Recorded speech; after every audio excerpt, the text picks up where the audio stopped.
real explosions. There are nothing like real explosions. Yes. There's a real fun story about that because you're talking about the plane. I'm talking about the plane, yeah. Oh, man. So people love this film.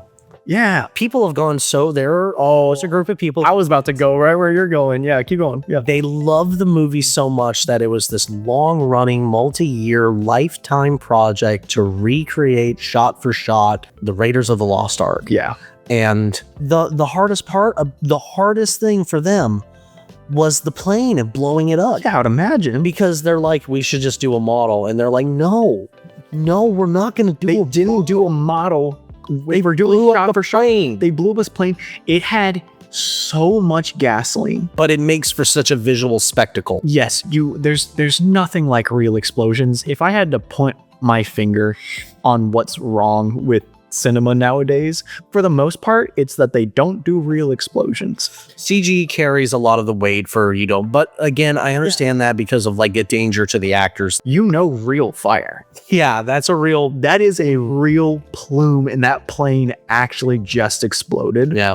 Whoa. Does a lot for the movie. Whoa. Does a lot for the movie. Yeah, like I said, there's mysticism, but there's grounded things like that. They're just, I didn't get like, whoa, when the arc opens. Marion, don't look at it. Shut your eyes, Marion. Don't look at it no matter what happens. Other than the real face melting, the real face exploding, and whatever happens to the other guy. What happens to the other guy? He melts as well. But yeah, the lightning, that doesn't hit as hard as the plane exploding. No, I guess not. Explosions again. Marion goes into one of these baskets and gets whisked away, and we're led to believe that she's on a truck that flips and blows up. And there's such a great moment. There's such a great moment where Indy's trying to save her and going after the truck, and like he sees it explode and like, oh no, and like thinking Marion's dead. Yeah. And like going back and looking, and the music is swelling, and then the next time we see him, he's just sitting with the monkey. The monkey, yeah. And he's drinking. And I love how depressed he looks. I love that visual of him too. He doesn't have the jacket in Cairo, and he's disheveled. The hat's like pushed back, it's barely on. Like he's definitely at his low point of the movie. He goes and he talks to Belloc. Please sit down before you fall down. They have that really cool exchange. That whole guns. Like, I'm trying to win you over. I'm trying to win you over. Look, the point about the watch, take it out to the desert, bury it, in 1,000 years, it'll be worth 10 times what it was. And the hardest line I've ever heard of, like, we could talk to God. You want to talk to God?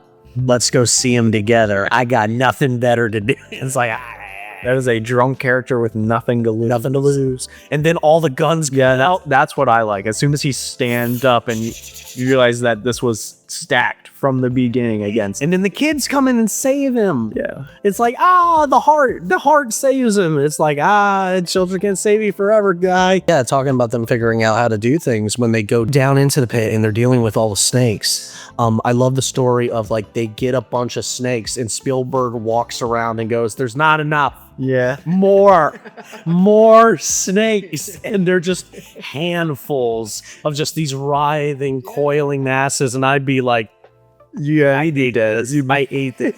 Go cardiac arrest. And then they recreate that in other movies like Temple of Doom with the rats and spiders and stuff. Mm-hmm. Well, let's set the bar. You have to. But like the cool shot of the movie for the effect is very simple. It's just a plane of glass in between the actor and the snake, but having the cobra. Oh, yeah. Having like the full look up, the cobra's right there. Yeah. It's like, ooh.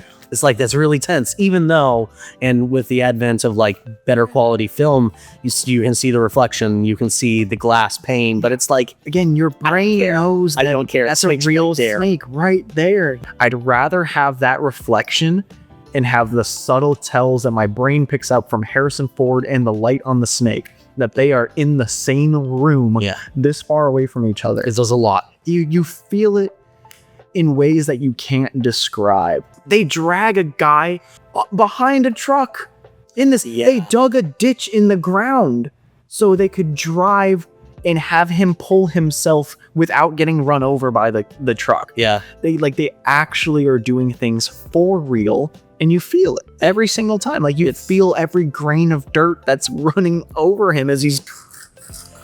That would hurt so bad. Oh, That would be ridiculous. There's no way it's actually happening, but like it's. I know. the behind the scenes is wild, where they're just like, yeah, here's the trench we built, and there he goes.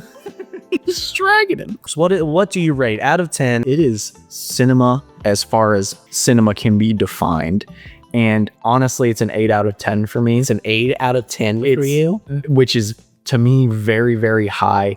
There's so much practicality. There's so much innovation. The pacing is very tight. There's not a whole lot of negativity that I can say about this, other than some questionable decisions here and there. Do you have any legitimate like gripes with the movie?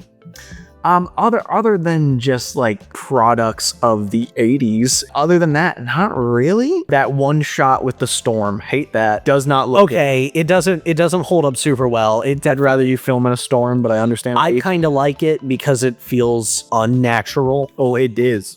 It definitely is. Yeah. I'm gonna make a hardline stance, and you're only gonna get this with a very few films that we're gonna ever talk about. I think Raiders is a 10 out of 10. Is it perfect? No. But for all its imperfections and for what it does and sets out to do and accomplishes, I think it's a 10 out of 10, one of the greatest films of all time kind of thing. Wow. You're going to see very, very few 10 out of 10 ratings from me. I'm surprised we saw one this early, but I'm not surprised at the film that did it. Anybody's going to get it, it's going to be Indy. I think that's a great place to end it.